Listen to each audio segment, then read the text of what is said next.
एक बार, अब हमारे साथ तो दूसरी घटना, एक बार एक आदमी गया, उसने बड़ी तपस्या की, भगवान प्रसन्न हुए, किसी को भेज दिया, इसको वरदान दिया। एक देवता आया, मांगो वरदान, पर हम एक ही देंगे वरदान बस। उसने कहा कि हम तो खुद बड़े संतोषी हैं, एक से ज्यादा तो हमें चाहिए भी नहीं। अच्छा, देवता ने कहा बोलो क्या चाहते हो? बोले जब जिस समय जहां हम जिस पदार्थ की जितनी मात्रा में कामना करें वह हमें मिल जाए, बस एक वरदान चाहिए। और तो कितना संतोषी है। अच्छा, देवता भी कम चतुर नहीं होते। उन्होंने कहा कि दिया वरदान, पर एक शर्त है हमारी। क्या? बोले तुम जब जिस समय जहां जितनी मात्रा में जो पदार्थ चाहोगे मिल जाएगा, लेकिन तुम्हारे पड़ोसी को दुगना मिल जाएगा। उसे तब तो बात समझ में नहीं आई, लेकिन घर आया तो परेशान हो गया। हे भगवान, मेरा कच्चा झोपड़ा है, पक्का मकान बन जाए। बन गया, पड़ोसी के दो बन गए। अब वो अपने मकान की तरफ न देखे, उनकी तरफ देखे। किसने किया क्या है? तपस्या मैंने की, देवता हम पर प्रसन्न हुए, वरदान हमें मिला, तो हमारा एक है, इसके दो। अब वो जलने लगा, इतना रुपया मिल जाए, मिल गया, पड़ोसी को दुगने मिल गए। सुख से रहना मुश्किल हो गया। एक दिन बोला कि हे भगवान, मेरे मकान के दरवाजे के ठीक सामने एक कुआं बन जाए। बोले दरवाजे के सामने कुआं क्यों बना रहा है? बोले पड़ोसी के द्वारे के दो तो बनेंगे। और इतने पर भी उसकी ईर्ष्या शांत नहीं हुई। बोला भगवान, मेरी एक आंख फूट जाए। बोले अपनी एक आंख काहे को फूटता? पड़ोसी की तो दोनों फूटेंगे, और दो कुएं किसी न किसी में तो गिरेगा। यह हाल है। इसीलिए सज्जन कौन? जो दूसरे को खुश देखकर खुश हो, दूसरे को सुखी देखकर सुखी हो। ये संत का लक्षण है, भक्त का लक्षण है। पर दुख दुख, सुख सुख देखे पर। श्री राम वृंदावन में ही बड़ा भारी संत भंडारा का आयोजन। तुलसीदास जी को कोई निमंत्रण नहीं मिला, पर पैदल पैदल अयोध्या से चले, वृंदावन भंडारे में जाएंगे। सीताराम सीताराम करते हुए आए। वृंदावन में जब आए, श्री नाभादास जी के यहां भंडारा था। बड़ी संतों की पंक्ति यहां से वहां तक लग चुकी थी, कोई जगह ही नहीं बची थी। और तुलसीदास जी आए तो भोजन का ही समय था, तो सबसे किनारे बैठ गए, बिना आसन के ही बैठ गए। पत्तल भी नहीं गिरी थी सामने। खीर परोसने वाला आया, बाबा तुम्हारे आगे तो पत्तल दोना नहीं है, किस पात्र में हम ये खीर परोसें? तुलसीदास जी ने बगल में ही, संतों के जूते पड़े थे, संतों की पनही उठा ली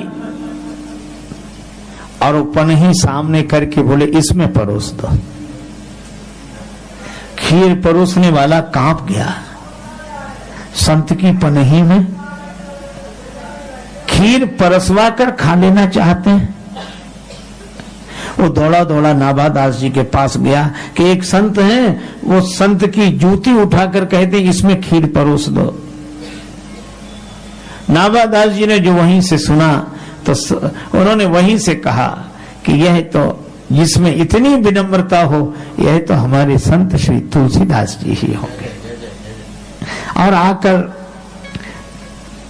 तुलसीदास जी को हृदय से लगा लिया और कहा कि बाबा आपका स्थान यह नहीं, आपके लिए जगह खाली है। 108 संतों की पंक्ति हुई, पर सुमेरु का पद तो अभी खाली है। और तुलसीदास जी को सुमेरु पद पर बिठाया। यह गुरुदेव की कृपा, भगवान की कृपा। किसी ने पानी से पूछा कि पानी, तुम लोहे के टुकड़े को डुबा देते हो, पत्थर के टुकड़े को डुबा देते हो, पर लकड़ी को नहीं डुबाते। बड़े बड़े वृक्ष नदियों में बहते रहते हैं, पर नदियां वृक्ष को डुबाती नहीं है। कारण क्या है? जल नहीं बोरत काठ को, कहो कहां की प्रीत। थी।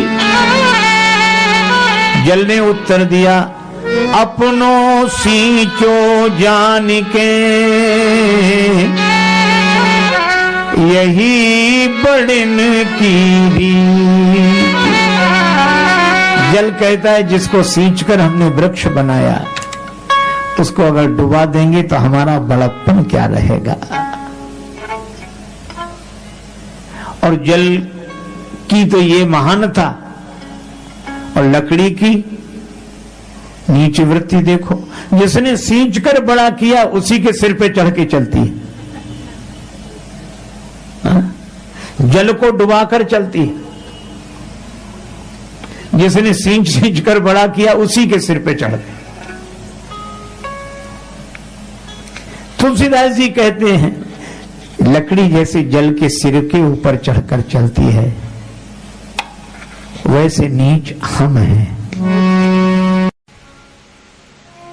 किसी ने कहा, मिथिला वाले बोले हम राम जी को जो देते हैं दुनिया में कोई नहीं दे सकता। कैसी बात करते हो, राम जी को तो तन मन धन प्राण देने वाले लोग हैं, होंगे, लेकिन जो हम देते हैं वो कोई नहीं दे सकता। अच्छा क्या देते हो? मिथिला वाले कहते हम तो राम जी को गाली देते हैं। है किसी की हिम्मत जो राम जी को गाली दे? मिथिला वाले कहते हम गाली देते हैं। अवधवासी विनोद में कहते कि ठीक है, जिसके पास जो होगा वही तो देगा। काहे करत अभिमान रघुवर राम लला, काहे करत अभिमान रघुवर राम लला, काहे करत अभिमान रघुवर राम लला, काहे करत अभिमान रघुवर राम लला, काहे करत अभिमान रघुवर राम लला। और गाली सुनो पहली, राम जी आप अपने मन में अभिमान न करना कि आप बहुत बड़े हैं। बड़े जतन के बाद पुत्र बनी, नृप दशरथ गृह आए, किंतु जनकपुर समाचार सुन आ गए बिना बुलाए। जनकपुर में तो बिना बुलाए आए हैं, बिना बुलाए। लक्ष्मण जी भी जानते हैं कि चिट्ठी नहीं गई थी। लक्ष्मण जी ने धीरे से कहा कि ऐसा तो नहीं हो सकता कि बिना बुलाए आए। सखियां बोली, पास में ही तो बैठे, पूछ लो चिट्ठी गई थी। अब ये बात तो लक्ष्मण जी भी जानते कि चिट्ठी नहीं गई थी। पर उन्होंने कहा कि नहीं गई थी चिट्ठी। सखियां बोली, अगर राम जी कह दें कि चिट्ठी गई थी तो हम मान लेंगे। लक्ष्मण जी ने राम जी के हाथ जोड़े, कह दो ना गई थी चिट्ठी। राम जी बोले हम झूठ बोले हमारी बात चली जाएगी। लक्ष्मण जी बोले अगर झूठ बोले तो आपकी बात चली जाएगी, और झूठ नहीं बोले तो हमारी बात चली जाएगी। अब देख लो किसकी बात रखनी है, हमारी या अपनी। भगवान ने कहा मान लो तुम्हारी बात रखने के लिए झूठ बोल भी दें, और कहीं सखियों ने ये पूछा कि चिट्ठी कहां है बताओ, तो फिर दूसरा झूठ बोले। तो ऐसी शुरुआत ही क्यों करें कि झूठ बोलना पड़े। सखियां बोली आप लोग आपस में क्या बात कर रहे, चिट्ठी गई थी? श्री राम जी बोले नहीं गई थी चिट्ठी। लक्ष्मण जी ने हाथ जोड़े, जय हो आपकी। इतना भी झूठ नहीं बोल सकते। कौन से गुरु जी के पास यज्ञ में बैठे थे, शादी विवाह का मामला है, हंसी मजाक में थोड़ा बोल भी देते झूठ। नहीं गई थी चिट्ठी, काहे को आ गए फिर? लक्ष्मण जी ने पूछा कि प्रभु क्या कह रहे हैं? तो राम जी लक्ष्मण जी की तरफ देखकर बोले नहीं गई थी चिट्ठी। और सखियों से बोले नहीं गई थी चिट्ठी।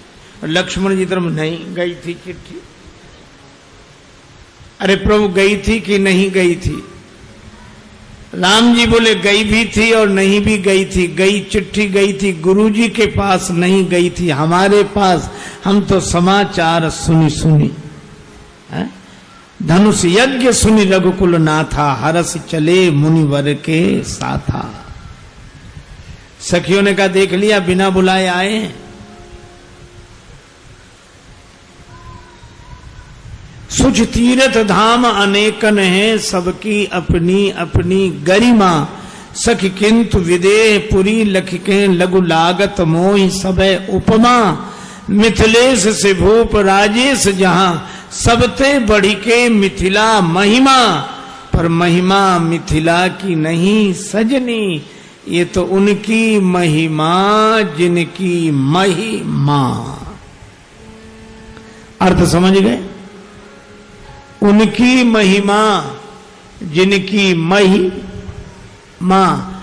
मही माने पृथ्वी, पृथ्वी जिनकी मां है, उन जानकी जी की महिमा है कि भगवान बिना बुलाए जनकपुर दौड़ कर। इसी लोग भक्त लोग निश्चिंत होते, क्या कहते हैं? स्वामिनी सियाजू हमारी फिक्र हम काहे की। स्वामिनी सियाजू हमारी फिक्र हमें काहे की। नैहर मिथिला राज विराजत, नैहर मिथिला राज विराजत। अवधपुरी ससुरारी फिकर मोह काहे की। अवधपुरी ससुरारी फिकर हमें काहे की। जिनके ससुर नृपति मणि दशरथ, जिनके ससुर नृपति मन दशरथ। स्वामी श्री अवध बिहारी फिकर हमें काहे की। स्वामी श्री अवध बिहारी फिकर हमें काहे की। स्वामी श्री अवध बिहारी फिकर हमें काहे की। देवर भरत लखन रिपुसूदन, देवर भरत लखन रिपुसूदन। हनुमत चरण पुजारी फिकर हमें काहे की। हनुमत चरण पुजारी फिकर हमें काहे की। प्रेम लता कल युग का करी है। प्रेम लता कल युग का करी है। मोरी मैया जी करी है समारी फिकर हमें काहे की।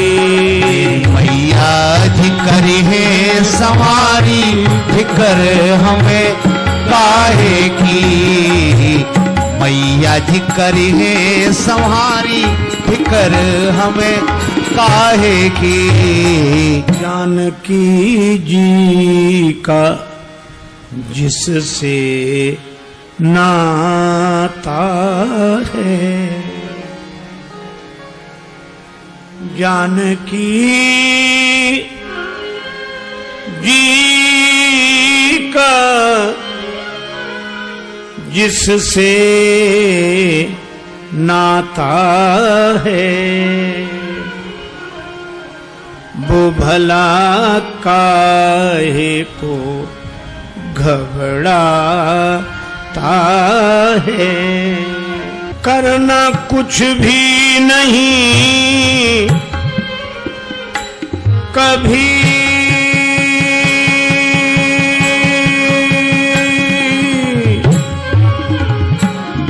पड़ता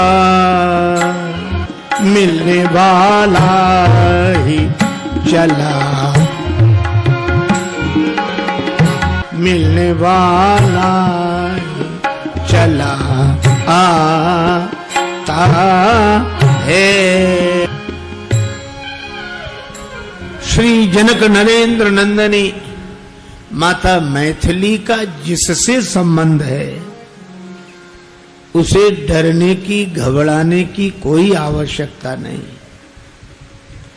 अरे औरों की कौन कहे, जो जानकी माता के चरणों पर समर्पित है, भगवान भी उसके पास बिना बुलाए चले आते हैं। जनकपुर में बिना बुलाए आए भगवान, ये भक्ति की महिमा है।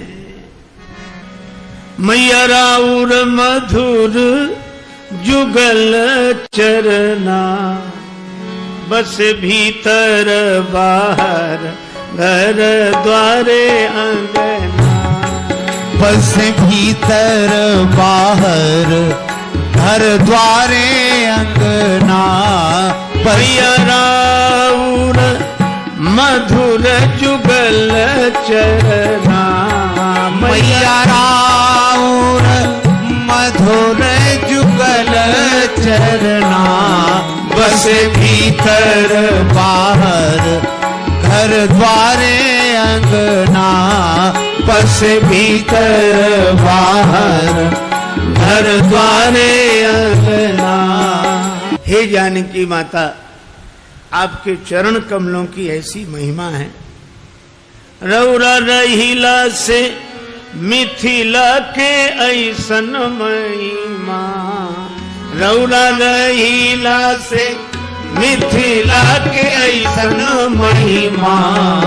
पूरन ब्रह्म कहवले ओहु मलियन के मंगना।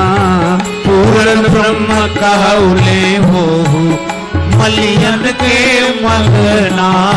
पूरन ब्रह्म कहवले ओहु मलियन के मंगना। आपके चरण कमलों की ऐसी महिमा कि जिनको सारा संसार पूर्ण ब्रह्म कहता है, वे भगवान श्री राम मिथिला में आकर मालियों के यहां मांगने वाले बन गए कि अगर तुम्हारी आज्ञा हो तो दल फूल उतार ले। बिना बुलाए आए हैं। यह भक्ति की महिमा है, जानकी माता की महिमा है। ये दो पद जानकी मां का जिससे नाता है, और ये मैया राउर मधुर जुगल चरना, बड़े हृदय को अभिभूत कर देने वाले पद हैं, हृदय द्रावक पद हैं। और यह दोनों पद हमारे परम आत्मीय, परम वंदनीय आचार्य श्री जगदीश पांडे जी की पद रचना है। हम उनको प्रणाम करते हैं। उनके रहने से मिथिला का ऐसा चमत्कार,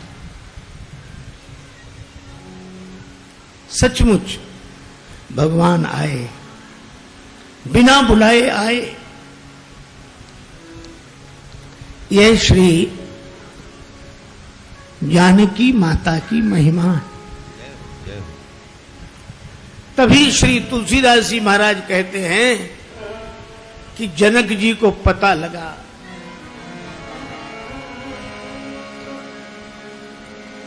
विश्वामित्र महामुनि आए। विश्वामित्र महामुनि आए।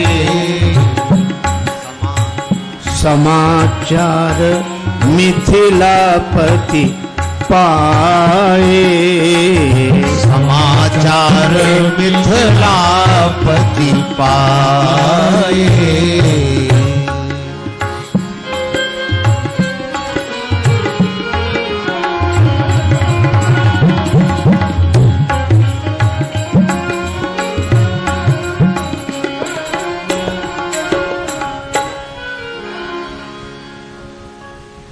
विद्वत जनों को साथ में लेकर महाराज विदेह राज पधारे विश्वामित्र जी के पास। श्री विश्वामित्र जी के चरणों में प्रणाम किया। कुशल मंगल की चर्चा भी हो ही रही थी। तभी ते ही अवसर आए दो भाई। ते ही अवसर ये दो भाई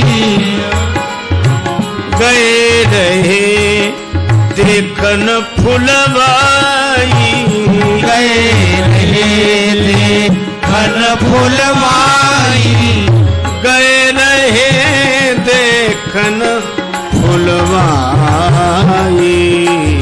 गए रहे देखन फुलवाई, गए रहे देखन फुलवाई।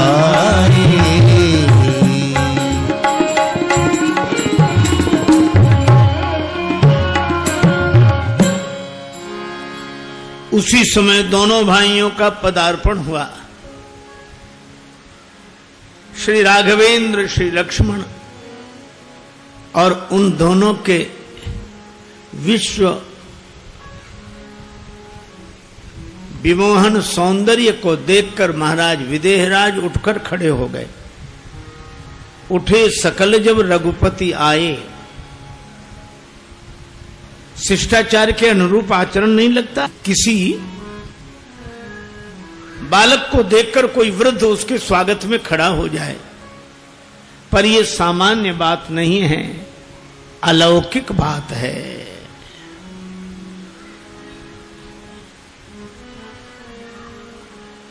और या यूं कहो कि जनक जी परम ज्ञानी, जनक जी के साथ आए जनकपुर वासी परम ज्ञानी।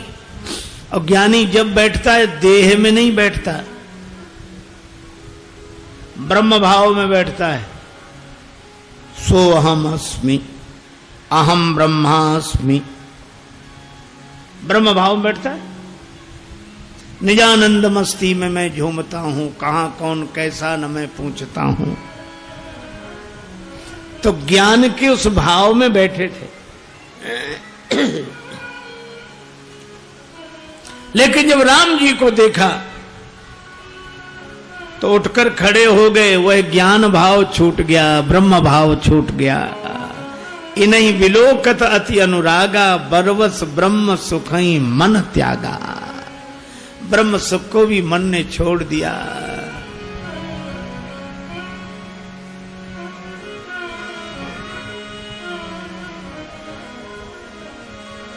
अनुपमेय रूप सखी सोहत, मनमोहत मुस्कनिया। लागी लगनिया,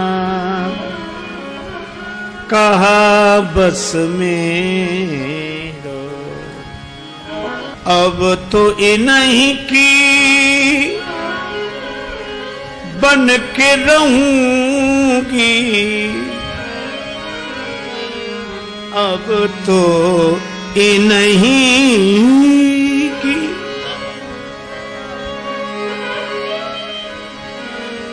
बन के रहूंगी। चाहे कछु कहे दुनिया।